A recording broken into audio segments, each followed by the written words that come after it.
নমস্কার। মহামতি অনন্তলালের অপার আশীর্বাদে রামায়ণী ফল্গুধারা নিয়ে আমাদের আলোচনা প্রায় ১৫০ দোরগোড়ায় এসে পৌঁছেছে। আজ ১৪৮তম পর্বের আলোচনা। এই পর্বর আলোচনার যাবার প্রাক্কালে আমরা রামায়ণ নিয়ে দু চারটি কথা বলতে চাই। আশা করি তা আমাদের শ্রোতার মণ্ডলী যারা রয়েছেন তাদের মনোগ্রাহী হবে। হয়তো তারা আমাদের সাথে অনেকাংশে একমত হবেন। এই যে রামায়ণ, আমরা রামায়ণ আলোচনা করে চলেছি মূলত মহাকবি বাল্মীকিকে অনুসরণ করে, এবং বাল্মীকি রামায়ণের বর্তমানে যে ৪-৫টি পাঠ, বিশেষ করে ৪টি পাঠ পাওয়া যায়, সেই ৪টি পাঠের উপর নির্ভর করেই আমরা রামায়ণী ফল্গুধারার বিস্তৃত আলোচনা করে চলেছি। এই প্রসঙ্গে আমরা বলতে চাই যে বাল্মীকির সংস্কৃত রামায়ণ ছাড়াও, যেটা আমরা সবিশেষভাবে বলতে চাই, সেটা হচ্ছে বাল্মীকির সংস্কৃত রামায়ণ ছাড়াও প্রাচীন ভারতে সংস্কৃত রামায়ণ উপাখ্যানকে অবলম্বন করে অনেক রামায়ণ, ছোট বড় অনেক রামায়ণী কাব্য, অনেক রামায়ণী কাব্য বা তার সেই সম্পর্কে নাট্যকাব্য, মূলত কাব্যই, নাট্যকাব্য কিংবা কাব্য শেখে সংস্কৃত ভাষায় রচিত হয়েছিল।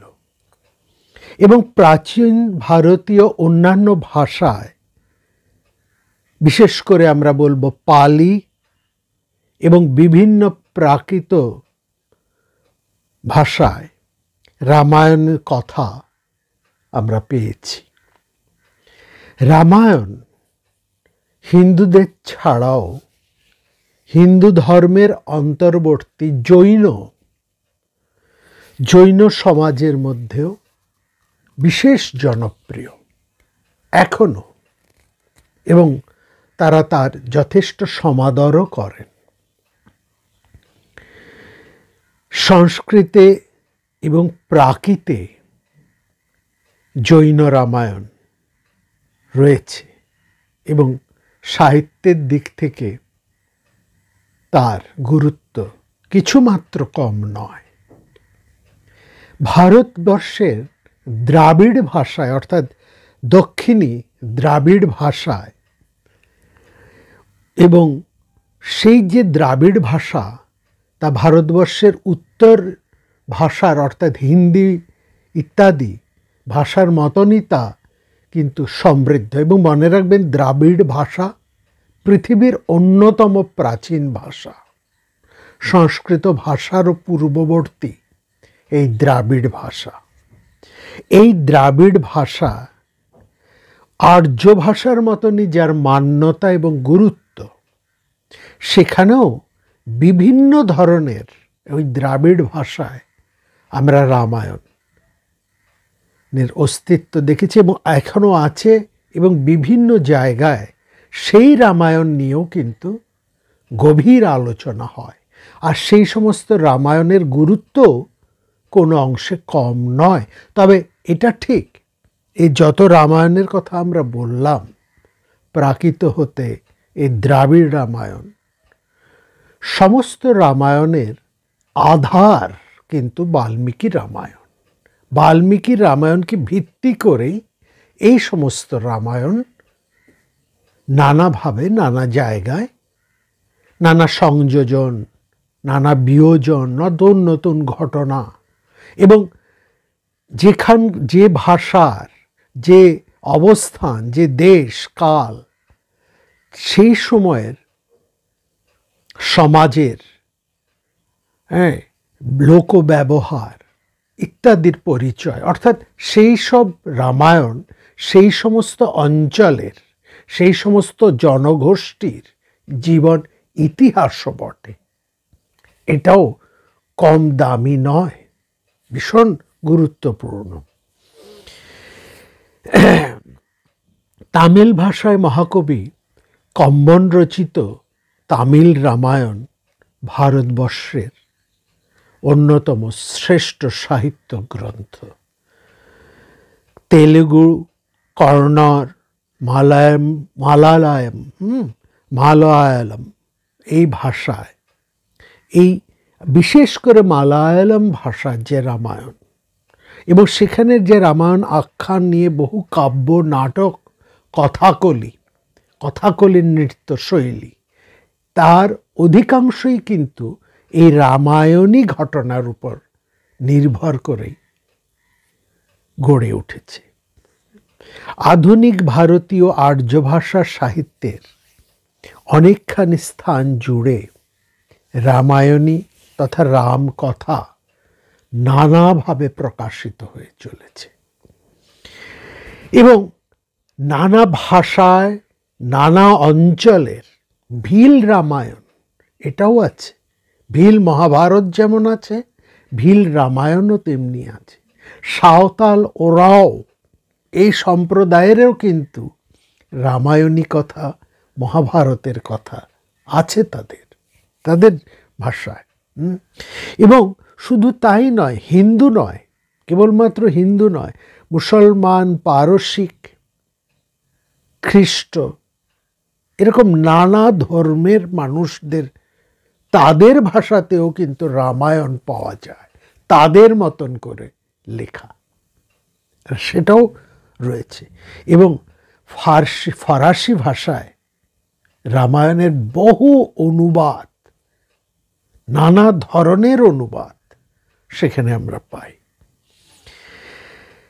ভারতের বাইরে তিব্বতের কথা তো বলা বাহুল্য, বর্মা, চীন, শ্যাম, মালাই, তারপরে জবদ্বীপ, সুন্দানি, বলিদ্বীপ, এই সমস্ত ভাষায় সংক্ষিপ্ত, নাতি ক্ষুদ্র অথবা বৃহৎ রামায়ণ আমরা সেখানে পাই।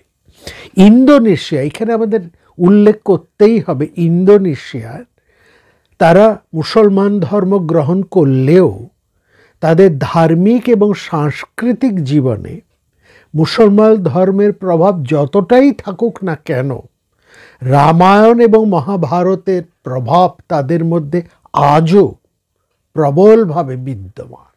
তাদের নাম, শহরের নাম, তাদের জনবাসীর নাম, এবং বিভিন্ন জায়গায় যে সমস্ত ঐতিহ্যমূলক যে সমস্ত নিদর্শন রয়েছে, তাদের বিমানবন্দরে, নানা জায়গায় যে স্থাপত্য, সেখানে রামায়ণী প্রভাব যথেষ্ট।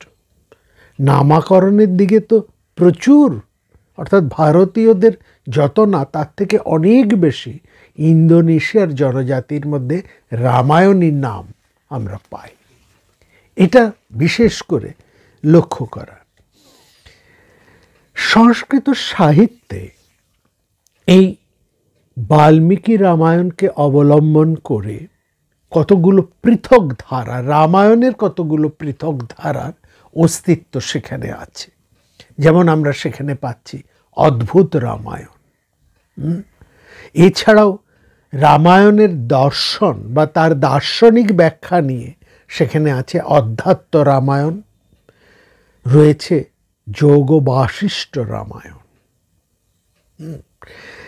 এর মধ্যে ভারতবর্ষের রামকথার যে বিভিন্ন রূপ, বিভিন্ন চেহারা, বিভিন্ন ঘটনা, অর্থাৎ মূল কাহিনীর অতিরিক্ত যা কিছু সেখানে আছে, সেটাও বিশেষ গুরুত্বপূর্ণ।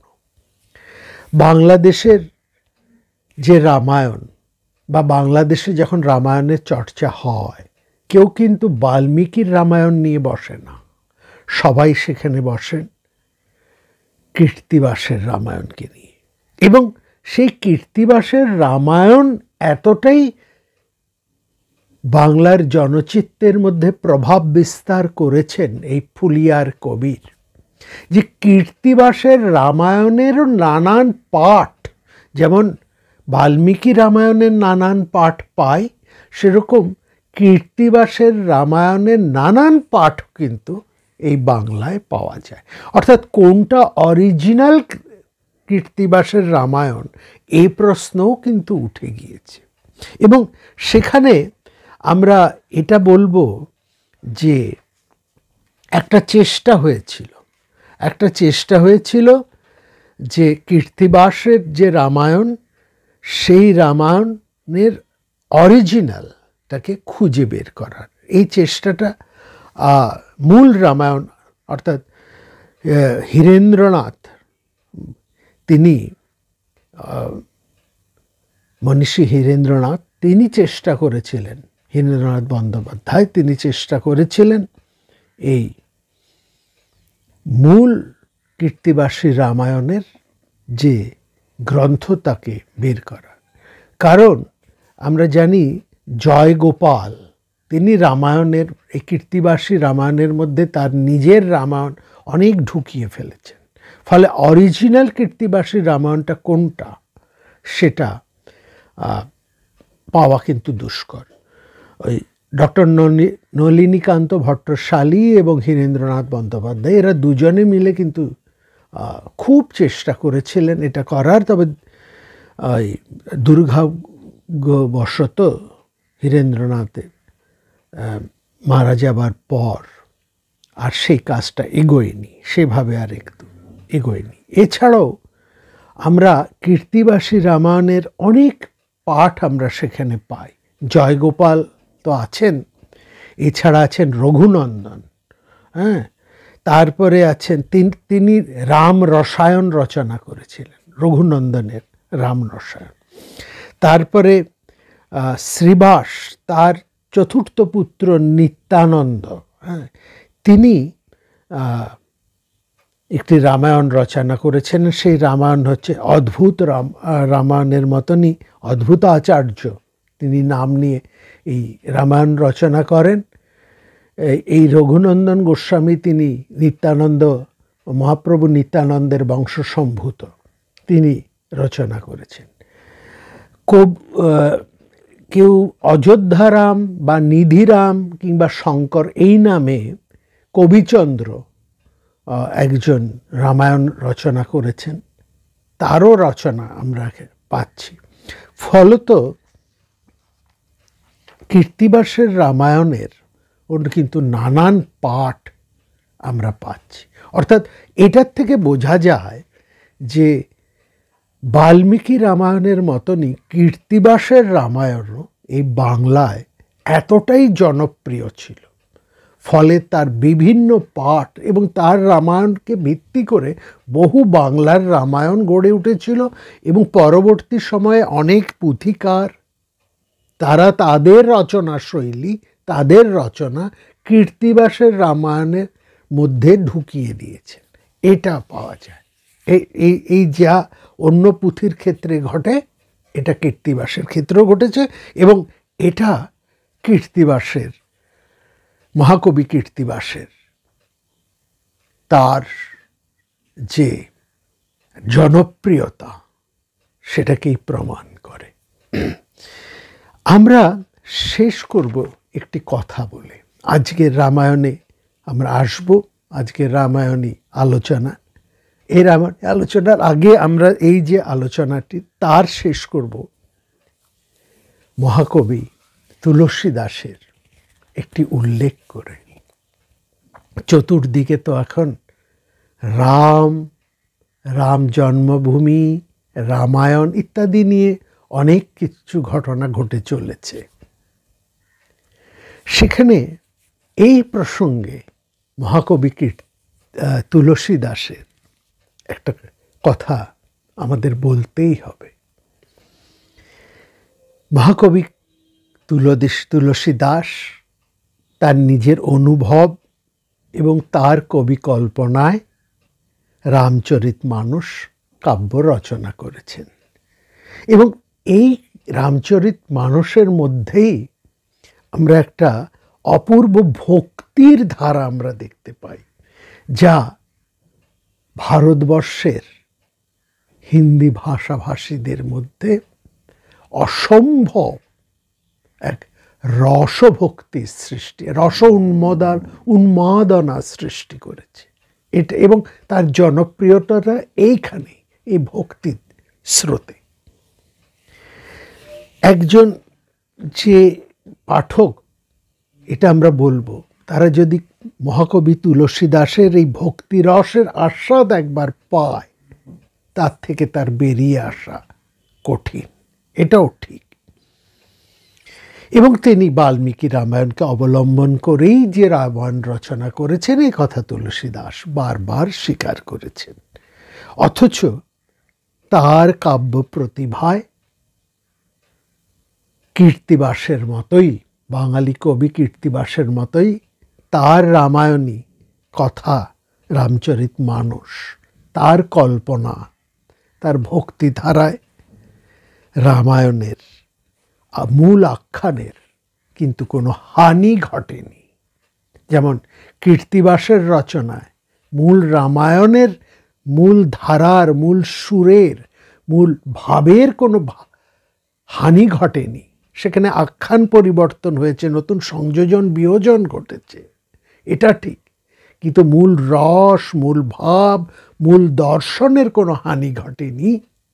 তেমনি তুলসী দাসের রামচরিতমানসের মধ্যেও বাল্মীকি প্রতিভার বা বাল্মীকি রসভাবের, তার বক্তব্যের, সেই মূল রামায়ণের আখ্যানের মূল ভাবের কোনো হানি ঘটেনি, এটাও আমরা বলবো।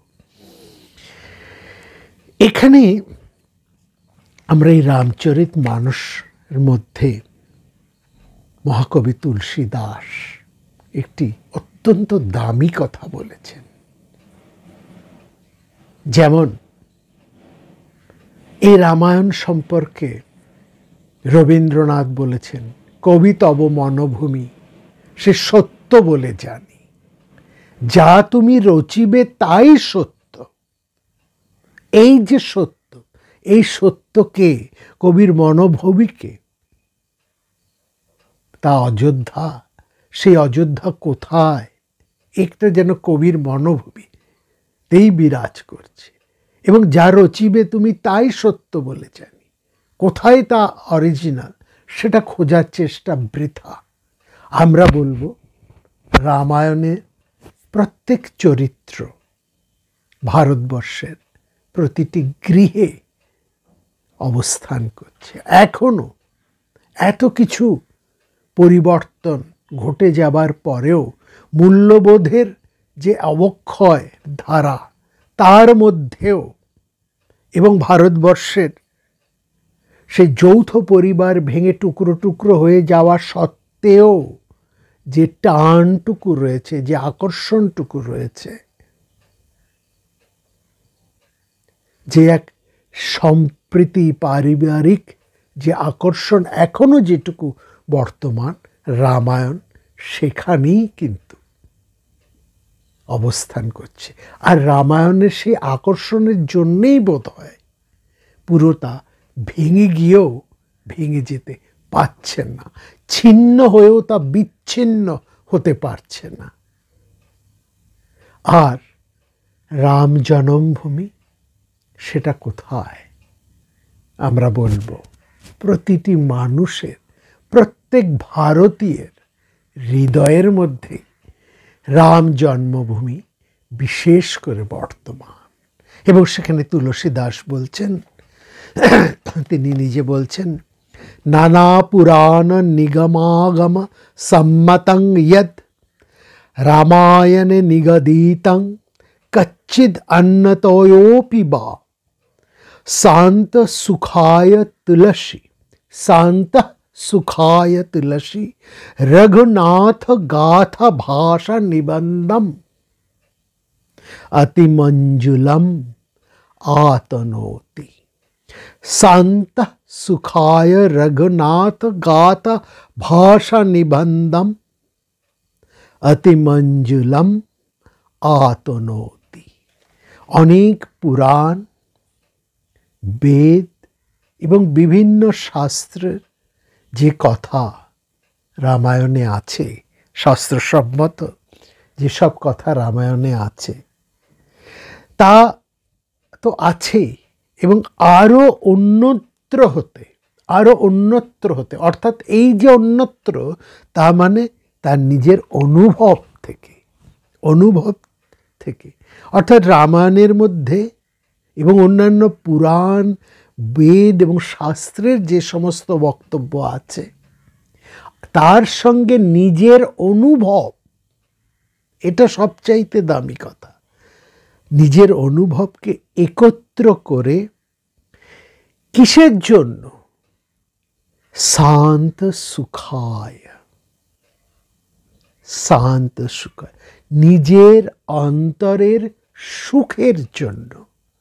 রঘুনাথজির গাথা, রঘুনাথ এই রামায়ণী গাথা, রঘুনাথের গাথা ভাষায় মনোহর অতিমঞ্জুলম ভাষা নিবন্ধম, ভাষার মনোহর ছন্দ আদি ইত্যাদি সহ বিস্তারপূর্বক তুলসী রচনা করেছেন। তার মধ্যে মূল কথাটি, সবচাইতে দামি কথাটি, এটি যেন প্রত্যেক রামায়ণী শ্রোতা পাঠক যেন অন্তর দিয়ে এই সত্যটাকে উপলব্ধি করে, এবং এটি রামায়ণী সত্য, যা রবীন্দ্রনাথ বলেছে, সেই সত্য যা রচিবে তুমি কবি তব মনভূমি, সেই সত্য যা রচিবে তুমি। আর তারও থেকে যেন আরো এক ধাপ এগিয়ে তুলসীদাস ওই একই কথা বলছেন, সমস্ত কথা, শাস্ত্র, পুরাণ, বেদ এবং যা কিছু রামায়ণে আছে সেসব তার সঙ্গে নিজের অন্তরের অনুভবকে একত্রিত করে, এবং সবচাইতে বড় কথা তিনি রঘুনাথজির এই যে গাথা বিভিন্ন ছন্দ আদি ও মনোহর ভাষার এক ধ্বনি মাধুর্যে তা রচনা করেছেন, অতি মঞ্জুলম যা, সেটা কিসের জন্য? সবচাইতে গুরুত্বপূর্ণ কথা এটি, শান্ত সুখায়।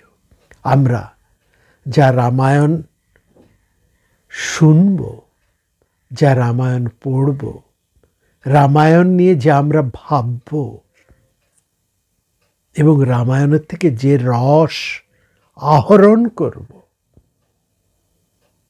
তা যেন আত্মসুখের জন্য হয়, বাইরের কোনো বীর্য প্রদর্শনের জন্য নয়। শান্ত সুখায়, এটি হচ্ছে রামায়ণেরও মর্ম কথা। শান্ত সুখায় তুলসী রঘুনাথ গাথা ভাষা নিবন্ধম অতি মঞ্জুলম আতনোতি। আসি আজকের পর্বের এই আলোচনায়। আমরা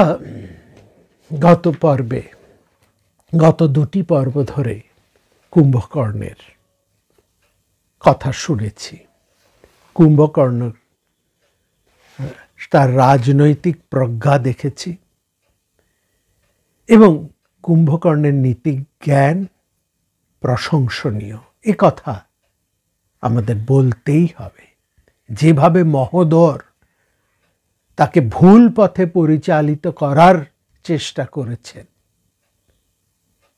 তাকে অগ্রাহ্য করে যেভাবে কুম্ভকর্ণ একাই তার জ্যেষ্ঠ ভ্রাতার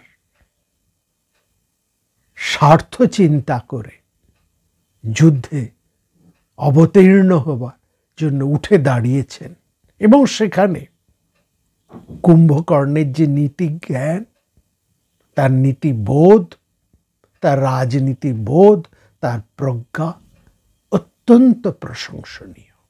এটা বলতে কোনো দ্বিধা নেই। কুম্ভকর্ণ রাবণকে আমরা দেখলাম যথেষ্ট সমালোচনা করেছেন। বলেছেন যে আপনি ভুল কাজ করেছেন, এই পরস্ত্র হরণ হেতু এই যুদ্ধ অপরাধ, অত্যন্ত গর্হিত প্রজাহানিকর কাজ। একথা কুম্ভকর্ণ বারবার বলেছেন। কিন্তু এই সঙ্গেও তিনি জানালেন যে অনুজ হিসেবে তিনি ব্যতিক্রম, তিনি বিভীষণ নন, তিনি ঘরভেদী নন। তিনি তার জ্যেষ্ঠ ভ্রাতা রাবণকে সাহায্য করবেন। পারিবারিক মর্যাদাকে উল্লঙ্ঘন করে তিনি বেরিয়ে যাবেন না। এটাও কিন্তু রামায়ণী আদর্শের আরো একটি দিক।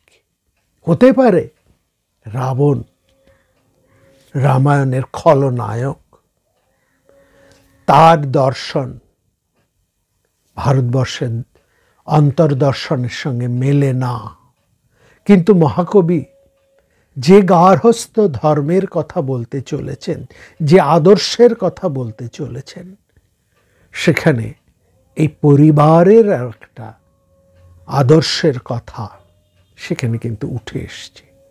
পারিবারিক যে বন্ধন, সেখানে যেমন রামচন্দ্র এবং তার ভাইরা এক সূত্রে গাঁথা, রাবণের ঘরের মধ্যেও আমরা দেখছি একটি ব্যতিক্রম ছাড়া আর সবাই কিন্তু এক সূত্রে গাঁথা।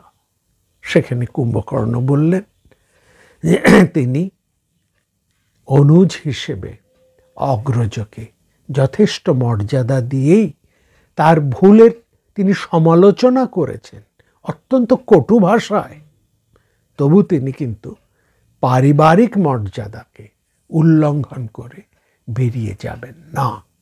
এটা বিশেষ লক্ষ্য করা। যুদ্ধে যোগ দেবেন বলে তিনি কুম্ভকর্ণকে জানালেন। এখানে এই কুম্ভকর্ণ যুদ্ধে যোগদান দেবার প্রাক মুহূর্তে আমরা দেখলাম রাবণের আরেক ভাই মহোদর, তিনি রাবণকে এবং কুম্ভকর্ণকে একটা চতুরতা অবলম্বনের অনুরোধ করলেন। সীতাকে পাবার জন্য রামের মৃত্যু সংবাদ ফলাও করে পরিবেশন করার কথা তিনি বললেন।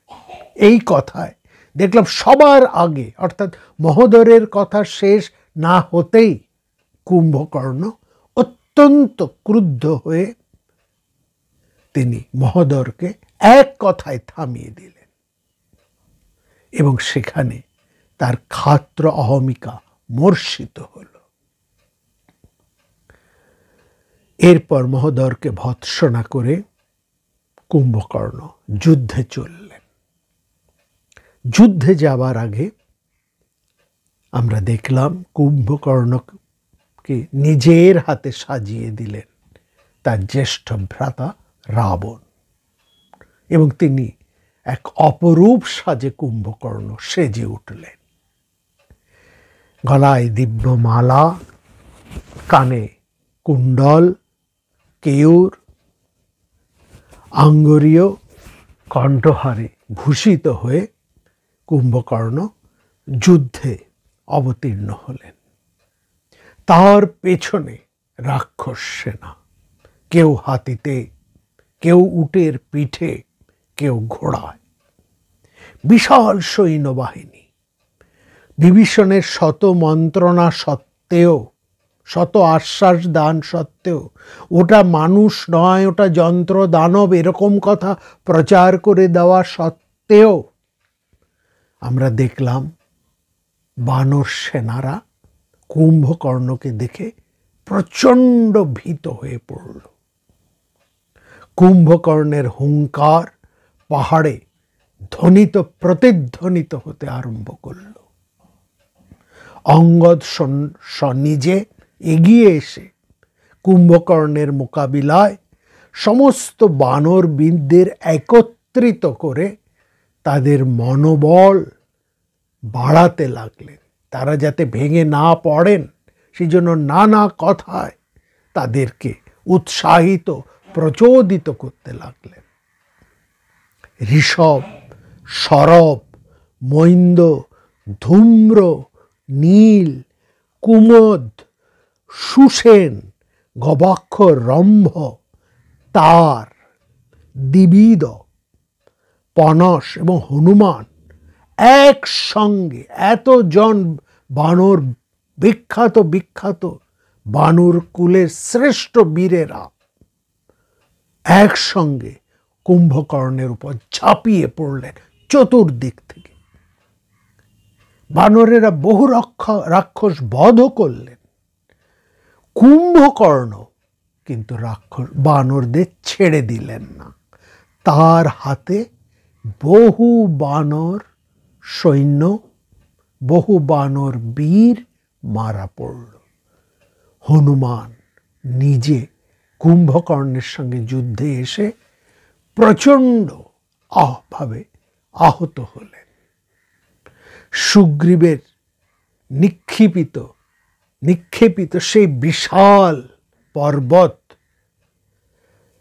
তাও দিয়েও কিন্তু কেউ ছুঁড়েও, এই অবস্থায় সুগ্রীব এক বিশাল পাহাড়ে বিশাল এক প্রস্তর খণ্ড সমূলে উৎপাটিত করে সজোরে তিনি ছুঁড়ে মারলেন কুম্ভকর্ণের দিকে। কিন্তু কুম্ভকর্ণ তার বজ্র মুষ্টিতে তার দিকে নিক্ষেপিত সেই বৃহৎ প্রস্তর খণ্ড চূর্ণ বিচূর্ণ করে দিলেন। তারপর সুগ্রীবের সাথে কুম্ভকর্ণের ভয়ঙ্কর যুদ্ধ আরম্ভ হলো। এবং এই যুদ্ধ এত ভয়ঙ্কর, এত বিশদ যে রামায়ণী বাল্মীকি স্বয়ং কবি বাল্মীকি বহু শ্লোক এখানে ব্যয় করেছেন। আমরা সেই ভাষার মধ্যে যেতে পারবো না, সেই শক্তি আমাদের নেই। তবে এইটা দেখলাম শেষ অবধি এই ভয়ঙ্কর যুদ্ধে কুম্ভকর্ণের কিন্তু কোনো ক্ষতি হলো না। তিনি বরং সুগ্রীবকে পরাস্ত করে তাকে বগলে চেপে লঙ্কার দিকে রওনা দিলেন। সুগ্রীব কিন্তু ওই অবস্থা থেকেও সুগ্রীব কম বড় বীর নন। তিনি কুম্ভকর্ণের বগলে চাপা পড়েও তার দম একেবারে হাঁসফাঁস অবস্থা হয়েও তিনি কিন্তু হাল ছেড়ে দিলেন না। কুম্ভকর্ণকে আঁচড়ে কামড়ে একেবারে রক্তাক্ত করে তুললেন। এমতো অবস্থায় স্বয়ং হনুমান তিনি সুগ্রীবকে বাঁচাবার চেষ্টা করলেন। অন্যদিক থেকে মহাবীর লক্ষণ সে এসে অস্ত্রাঘাতে কুম্ভকর্ণকে ব্যতিব্যস্ত করে তুললেন। কুম্ভকর্ণ এরপর লক্ষণকে অতিক্রম করে একেবারে সরাসরি রামের কাছে এসে উপস্থিত হলেন। এই জায়গায় এই যে কুম্ভকর্ণের সাথে রামচন্দ্রের যে যুদ্ধ, সে এক অমানুষী বর্ণনা, এটা আমরা বলবো। এবং মহাকবি সে যে কি অসাধারণ ভাষায় সেই ভয়ঙ্কর যুদ্ধের বর্ণনা দিয়েছেন, তা আমাদের পক্ষে তা বিশ্লেষণ করা সম্ভব নয়। এবং অনেক দীর্ঘ সে বর্ণনা, বেশ কয়েক পাতা ধরে সে যুদ্ধ বর্ণনা কুম্ভকর্ণের। এবং কুম্ভকর্ণের মতন একটা বিরাট শরীর সেখানে উপস্থিত। আমরা এটা বলবো, যে কথা আমরা গত পর্বে বলেছি, যে বিরাট শরীর মানে কুম্ভকর্ণ একা নয়, এই যে একটা বিশাল মব যাকে আমরা বলেছি, অপরিশোধিত যে একটা বিরাট শক্তি কুম্ভকর্ণ, যার নায়ক তার বিরুদ্ধে হচ্ছে যুদ্ধ। এরা কত ভয়ঙ্কর হয়ে উঠতে পারে যুদ্ধে, সেটাই আমরা দেখব। এবং এখানে একটি কথা আমাদের বলতে হবে যে রামচন্দ্র সাথে তার যে যুদ্ধ, এবং এই যুদ্ধে কুম্ভকর্ণের সঙ্গে যে যুদ্ধ হচ্ছে, সেটা একটা অমানসিক যুদ্ধ, সাধারণ যুদ্ধ নয়, অমানসিক যুদ্ধ। আর এই যুদ্ধ যখন কুম্ভকর্ণের সাথে বানরদের হচ্ছে, সেখানে কিছু মজার ব্যাপারও হয়েছে, যে একটি কথা একটু বলতে হবে। অর্থাৎ কুম্ভকর্ণের ওই নাক চোখের ফুটো এত বড় বড় যে কুম্ভকর্ণ যখন ধরে ধরে ওই বানরদের গিলে খাচ্ছেন, কিন্তু ওই বানরেরা তার মুখের ভেতরে ঢুকে আবার নাক কানের ফুটো দিয়ে তারা বেরিয়ে আসছে। এই জায়গাটা বোঝার আছে। এটা মানে এই নয় যে কুম্ভকর্ণের এই শরীর যা বলেছি ওরকম আকৃতি কোনো মানুষের হতে পারে না, এটা হতে পারে না। হ্যাঁ, কুম্ভকর্ণ তার সমসাময়িক লোকজনের ছেলে দৈর্ঘ্যে প্রস্থে একটা বিশাল আকৃতির ছিলেন, এটা অস্বীকার করার নয়, এটা একটা বিশাল আকৃতির মানুষ তিনি ছিলেন, এটা সত্য। কিন্তু তা বলে ওরকম আকার, ওই 200 যোজন হাত চওড়া লম্বা, এরকম এটা নয়, এটা হতে পারে না। সেখানে আমাদের বুঝতে হবে এটা হচ্ছে একটা সমগ্র মব বাহিনী, এবং যার প্রধান হচ্ছেন একটা উচ্ছৃঙ্খল কোনো রকম মানে যাদেরকে পরিশীলিত বা পরিশীলনের, যাদের মধ্যে কিছুই নেই, যাদের মধ্যে কোনো শীল বা ধর্ম বলে কিছু নেই, একটা ভয়ঙ্কর উচ্ছৃঙ্খল একটা মানে সমাবেশ, একটা উচ্ছৃঙ্খল মব, যাকে আমরা বুঝতে যা বুঝি, সে তাদের বিরুদ্ধে কুম্ভকর্ণ তাদের নেতা। এবং তারা যেহেতু উচ্ছৃঙ্খল, তারা তো যুদ্ধও করবে উচ্ছৃঙ্খলভাবে, তাই না? তারা তো আর যুদ্ধবিদ্যা ওরকম নীতি নিয়ম মেনে যুদ্ধবিদ্যা করবে না। ভয়ঙ্কর, তাদের কোনো কিছু মানে না, এসে ধুমধাম ভেঙে চুরে একদম যা করে আর কি। এই ধরনের যুদ্ধবিদ্যা যারা করে, তাদের তো এই যুদ্ধবিদ্যার মধ্যেও অজস্র ফাঁক ফুটো থাকবে। তাই তারা কেবল গায়ের জোরে উন্মাদের মতন তারা আচরণ করে। তাদের ওই উন্মাদীয় আচরণের মধ্যেও তো যথেষ্ট ফাঁক ফোকর থেকেই যায়। সেই ফাঁক ফোকর দিয়েই ওই বানর সেনারা আক্রান্ত হয়েও পালিয়ে বাঁচছেন, এটা বোঝার। ওই নাকের ভিতর দিয়ে কানের ফুটো দিয়ে বেরিয়ে যাচ্ছেন, এই অর্থটা এইভাবে ধরতে হবে।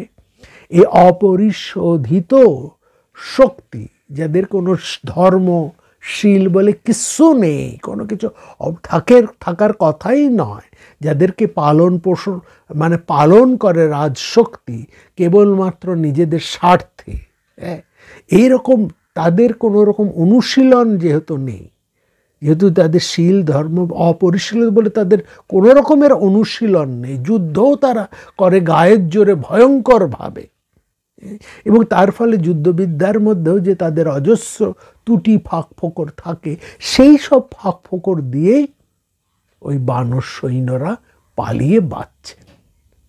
এইটা বুঝতে হবে। তাদের সামনাসামনি হওয়া ভয়ঙ্কর, একেবারে ভয়ঙ্কর। তাদের সামনাসামনি হয়ে যুদ্ধ করা যায় না।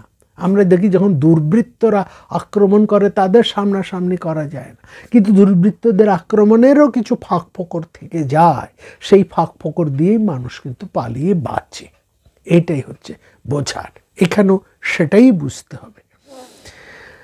তো এখানে এবার রামচন্দ্রের সাথে তার যুদ্ধ হচ্ছে।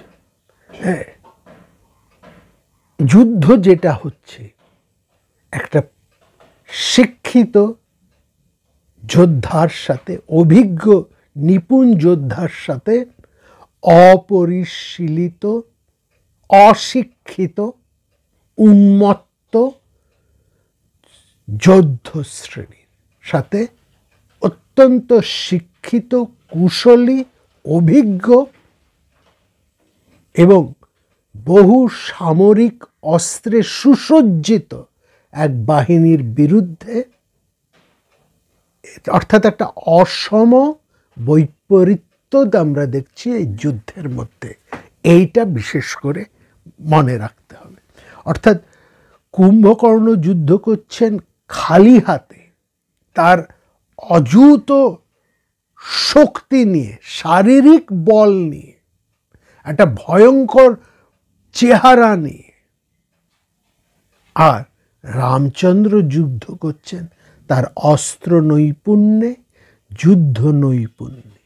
এবং এখানে বোঝার, মহাকবি যথেষ্টভাবে সঠিকভাবেই বলেছেন যে কুম্ভকর্ণ কিন্তু রামচন্দ্রের ওই অস্ত্র নৈপুণ্য বা তার যুদ্ধ নৈপুণ্যের ব্যাপারে কুম্ভকর্ণের কোনো ধারণা ছিল না। কিন্তু যেহেতু অযুত সংখ্যক একটা উন্মত্ত বাহিনী যুদ্ধে এগিয়ে এসেছে, সেই জন্য যুদ্ধটা হলো দীর্ঘ এবং যুদ্ধটা হলো ভয়ঙ্কর। এবং সেখানে এই কথা আমরা এটা বলবো যে রামচন্দ্রের অসীম শক্তি থাকা সত্ত্বেও এবং বিষ্ণু শক্তির অংশভূত হওয়া সত্ত্বেও রামচন্দ্রের মতন মানুষ কিন্তু এই অপরিশোধিত ক্ষত্র শক্তির হাতে খানিকটা নাকাল হয়েছিলেন। তার পক্ষেও কুম্ভকর্ণের বিরুদ্ধে যুদ্ধ জয় করাটা রামচন্দ্রের পক্ষে কিন্তু সহজ হয়নি, এটাও মনে রাখতে হবে। অর্থাৎ দুটো দিকের, দুটো বিপরীত শক্তি পরাক্রম এবং তাদের ক্ষমতা, এই দুটোকেই কিন্তু সমানভাবে বুঝতে হবে। একদিকে রামচন্দ্রের নৈপুণ্য আর অন্যদিকে অপরিশোধিত শক্তির এক ভয়ঙ্কর উন্মাদনা এবং তাদের বহিঃপ্রকাশ, সেটা যে কত বড় ভয়ঙ্কর হতে পারে। অত্যন্ত যুদ্ধ নিপুণ, ভগবত চিহ্ন বিশিষ্ট বিষ্ণু শক্তির অবতার রামচন্দ্রও তা কিন্তু ভালোই বুঝেছেন এবং তিনি বেশ খানিকটা নাকালও যে হননি এ কথা নয়। বলছেন কুম্ভকর্ণকে যুদ্ধ জয় করাটা রামচন্দ্রের পক্ষে কিন্তু সহজ হয়নি। এবং সেখানে আমরা দেখছি এই যে যুদ্ধ, যখন বিভিন্ন বাণ বর্ষণ হচ্ছে কুম্ভকর্ণের দিকে, কুম্ভকর্ণ বলছে সেই সব বাণে তিনি ব্যথিতই হচ্ছেন না, তার কোনো ব্যথাই লাগছে না। অর্থাৎ এই অপরিশোধিত শক্তিকে কিন্তু সহজে শোধন করা যায় না, সহজে নিয়ন্ত্রণ করা যায় না। শোধন অর্থে এখানে নিয়ন্ত্রণ। এরা যদি একবার বাধা ভেঙে বেরিয়ে পড়ে, হ্যাঁ, তাহলে এরা কোনো বাধা মানে না, আইন তো মানেই না। কোনো বাধা দিয়ে এদেরকে সহজে আটকানো যায় না, এদেরকে সহজে নিয়ন্ত্রণ করা যায় না। এবং সেখানে বারবার বলছে বজ্রতুল্য বাণ, সেই বড় বড় প্রস্তরের আঘাত কুম্ভকর্ণের শরীরকে ব্যথিতই করতে পারল না। এবং সে কথা বারবার বলা হয়েছে, তে কুম্ভকর্ণস্য তদা শরীরং বজ্রোপমা না ব্যথায়ম প্রচক্রু, তাকে কোনো রকম ব্যথা দিতে পারল না। এবং সেখানে আমরা দেখছি রামচন্দ্র তার বায়ব্য এক অস্ত্র কুম্ভকর্ণের উপরে ছুড়ে দিয়ে, কুম্ভকর্ণ যখন ভয়ঙ্করভাবে ছুটে এলেন রামচন্দ্রকে দেখে, কুম্ভকর্ণ জানতেন না কোনটা রাম, কোনটা লক্ষ্মণ, কোনটা কে জানতেন না। হঠাৎ লক্ষ্মণকে এগিয়ে যুদ্ধ করতে করতে তিনি যখন এসে গেলেন, তখন রামচন্দ্র বলছেন যে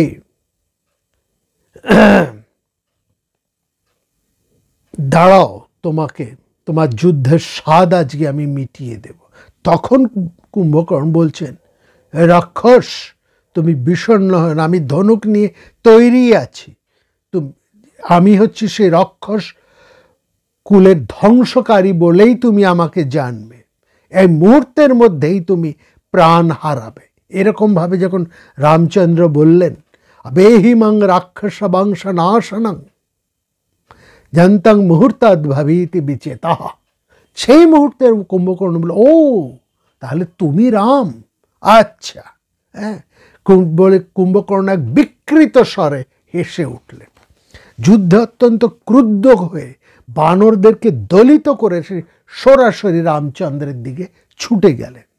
তিনি বললেন, আমি মহা তেজস্বী কুম্ভকর্ণ, আমাকে কিন্তু তুমি, রামচন্দ্রকে কুম্ভকর্ণ বলছে, আমাকে তুমি কিন্তু ওই বিরাট কবন্ধ খর বলে মনে করো না। আমি বালিও নয়, মারীচও নয়, আমি স্বয়ং কুম্ভকর্ণ তোমার সামনে এসেছি। কুম্ভকর্ণং মহাতেজা রাঘবম বাক্যম অব্রবীত। রামচন্দ্রকে বললেন, নাহং বিরাধ বিজ্ঞয় ন কবন্ধ খরো নচ, আমাকে বিরাট বা খর বলে মনে করো না। না বালি ন চ মারিচ কুম্ভকর্ণ সমাগত। এতটাই দম্ভ কুম্ভকর্ণ, ভয়ঙ্কর ভাবে বলছে, বলে দেখছো কেমন আমাকে দেখো, পশ্যমম মুদ্গরং ভীমং সর্বং কালায় সংমহৎ অনেন নির্জিতা দেবা দানবশ্চ পুরাময়া বিকর্ণাশ ইতিমং নবজ্ঞায়ুতং তম অহর্ষি স্বল্প হি নমে পীড়া কর্ণাশাবিনাশনাৎ। বলছে আমি স্বয়ং কুম্ভকর্ণ এসছি, তুমি দেখো আমার এই ভয়ঙ্কর মুদগরটাকে, তুমি দেখো। তার গদাটা তুলে বলছেন কুম্ভকর্ণ, এই লোহার তৈরি মুগুর দিয়েই আমি দেবতা দানবদেরকে শেষ করেছি, তাদেরকে পরাজিত করেছি। আমার নাক কান কেটে তুমি আমাকে অবজ্ঞা করতে পারো না। ওইসবের জন্য এই তোমার অস্ত্রঘাতে আমার সামান্য কষ্টও হচ্ছে না, কারণ রামচন্দ্র ইতিমধ্যে বাণ বর্ষণ করে কুম্ভকর্ণের কান নাক কেটে দিয়েছেন। বলছেন ওই সব নাক আর কান কেটে যাওয়ার জন্য আমার সামান্য কষ্টও হয়নি। অর্থাৎ এই যে শক্তি, এই যে ভয়ঙ্কর এক উন্মত্ত শক্তি, যে কথা আমরা আগে বলেছি, এদেরকে সহজে বাগ মানানো যায় না, এদেরকে সহজে শৃঙ্খল ভুক্ত করা যায় না, শৃঙ্খলিত করা যায় না, সুশৃঙ্খলভাবে এদেরকে আর ধরা বাঁধা যায় না, সমস্ত শৃঙ্খলার বাইরে। এবং তার এই কথা শুনে রামচন্দ্র তার উপর অযুত বাণ বর্ষণ করে চলেছেন। যে সমস্ত বাণ বর্ষণ করে রামচন্দ্র বালির মতন বড় বড় বীরদেরকে নিহত করেছে, সেই সমস্ত বাণ তিনি একের পর এক কুম্ভকর্ণের উপর বর্ষণ আরম্ভ করলেন, কিন্তু কুম্ভকর্ণের কিছুই হলো না। অর্থাৎ এই জায়গাটা সেটাই বুঝতে হবে যে কথা আমরা বারবার বলছি, শত আইন তৈরি করে, সাজা দিয়ে, কঠিন দণ্ড প্রয়োগ করেও কিন্তু এই উন্মত্ত, অপরিশোধিত, অনিয়ন্ত্রিত, অসংযত এই উন্মত্ত বাহিনীকে কিন্তু নিয়ন্ত্রণ করা যায় না। এরা এমনই ভয়ঙ্কর, একবার এদেরকে ছেড়ে দিলে আর সহজে এদের হ্রাস টানা যায় না। কুম্ভকর্ণ হচ্ছে সেখানে। এবং তারপরে আমরা দেখছি রামচন্দ্র কুম্ভকর্ণের একটা বাহু কেটে দিলেন, তাতেও কুম্ভকর্ণের কিছু হলো না। তারপর আরেকটি বাহু কাটলেন, তাতেও কুম্ভকর্ণ ভয়ঙ্করভাবে রামের দিকে গিয়ে আসছেন। তারপরে ছিন্ন বাহু হয়ে কুম্ভকর্ণ গর্জন করতে করতে তার উপর ঝাঁপিয়ে পড়তে আসছেন। এবার রামচন্দ্র এক ধারালো অর্ধচন্দ্র বাণ দিয়ে তার দুটো পাকে একেবারে কেটে ফেললেন। দাবদ চন্দ্র নিশীত প্রগৃচ্ছ চিচ্ছেদ্য পাদ্য ইউধি রাক্ষসস্য। কুম্ভকর্ণের পা দুটো কেটে ফেললেন, সমগ্র বানর রাক্ষসদের উপর ঝাঁপিয়ে পড়ল। চতুর্দিক থেকে অন্যান্য বানর বিনেরা কুম্ভকর্ণকে আক্রমণ করলো, কিন্তু কুম্ভকর্ণের কিছুই হলো না। বা হাত দুটো আগেই কাটা গেছে, এবার পা দুটোও কাটা গেছে। এরপরও কুম্ভকর্ণ ভয়ঙ্কর হাঁ করে, মুখ একেবারে বিরাট করে হাঁ করে, আকাশের মতন হাঁ করে রামচন্দ্রকে গিলবার জন্য তার দিকে ছুটে গেলেন। আকাশের রাহু, কবি বলছেন আকাশের রাহু যেমন চন্দ্রকে গিলতে যায়, গ্রাস করতে যায়, রাহু যেমন, রাহুর তো হাত পা নেই, শুধু বড় মুখটা আছে গলা অবধি, ওইভাবে রাহুর মতন কুম্ভকর্ণ রামচন্দ্রকে গ্রাস করতে উদ্যত। অর্থাৎ যতক্ষণ পর্যন্ত সমগ্র এই অপরিশুদ্ধ শক্তিকে একেবারে বিনাশ না করা যায়, সম্পূর্ণত একেবারে একটিকেও অবশিষ্ট থাকলেও সেটা কিন্তু ভয়ঙ্কর হয়ে যায়, একেবারে রক্ত বীজের ঝাড়ের মতন এরা।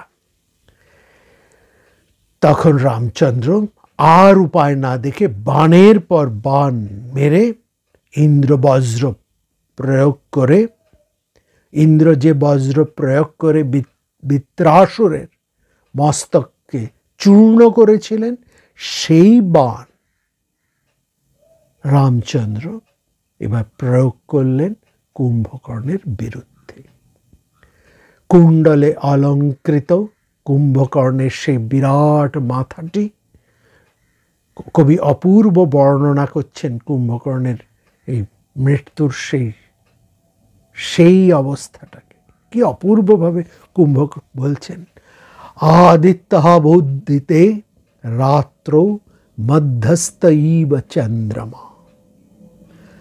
মানে সে রামচন্দ্রের বাণ দ্বারা বিদ্ধ সেই কুম্ভকর্ণের বিশাল মস্তক, তার সেই মাথার মধ্যে কানের মধ্যে বড় বড় দুটো কুণ্ডল, সেই কুণ্ডল সমালঙ্কৃত সেই বিশাল মস্তকটি যেন সূর্যোদয়ের জন্য মধ্য গগনে স্থিত চন্দ্রের মতন শোভা পাচ্ছে। কি অপূর্ব বর্ণনা কবির! এখানে দেখুন, কুণ্ডল শোভিত, বড় বড় দুটি কুণ্ডল শোভিত কুম্ভকর্ণের বাণবিদ্ধ সেই বিশাল মাথাটা, সেই বিশাল মস্তকটি তখন যেন সূর্যোদয়ের জন্য মধ্য গগনে স্থিত ম্লান চন্দ্রের মতো শোভা পাচ্ছেন। আদিত্য অভ্যুদিতে রাত্র মধ্যস্থ ইব চন্দ্রমা। এখানেই বারবার আমাদের এই কথা বলতে হয়, মহাকবির এই অলঙ্কার যদি কখনো সুযোগ পাই, তেমন যদি সুযোগ ঘটে কখনো, তাহলে মহাকবি বাল্মীকির রচনার এই অলঙ্কার বৈশিষ্ট্য নিয়ে কয়েকটি পর্ব আমরা আলোচনা করবার বাসনা রইল। যাই হোক, এখানে আসে, এবং এটা ঠিক এই মহাকবির বাল্মীকির দ্বারাই অনুপ্রাণিত হয়ে কবি কালিদাস তার অপূর্ব কাব্য সম্ভার সব রচনা করেছে। কুম্ভকর্ণের মৃত্যুতে দেবতাদের মধ্যে তুমুল আনন্দধ্বনি নিনাদিত হল। বিকশিত পদ্মের মতন সমস্ত বানর সৈন্যেরা আনন্দে উৎফুল্ল হয়ে রামচন্দ্রকে তারা অর্চনা করলেন। বিরাট বিরাট যুদ্ধে যিনি কখনো পরাজিত হননি, সেই ভরতাগ্রজ রামচন্দ্র যখন দেবসৈন্য মর্দনকারী কুম্ভকর্ণকে হত্যা করলেন, চতুর্দিকে দেবকুল, যক্ষকুল, গন্ধর্বকুল, নর এবং বানরদের মধ্যে এক আনন্দ লহরী ধ্বনিত হল। দেবরাজ ইন্দ্র মহা অসুর বৃত্তকে হত্যা করে যেমন স্বস্তি এবং আনন্দ যুগপৎ লাভ করেছিলেন, তেমনই আনন্দ, তেমনই স্বস্তি আজ অনুভব করছেন শ্রীরামচন্দ্র। ননন্দ হত্বা ভরতাগ্রজ রণে মহাশূরং বৃত্তমিব রামাধিপঃ।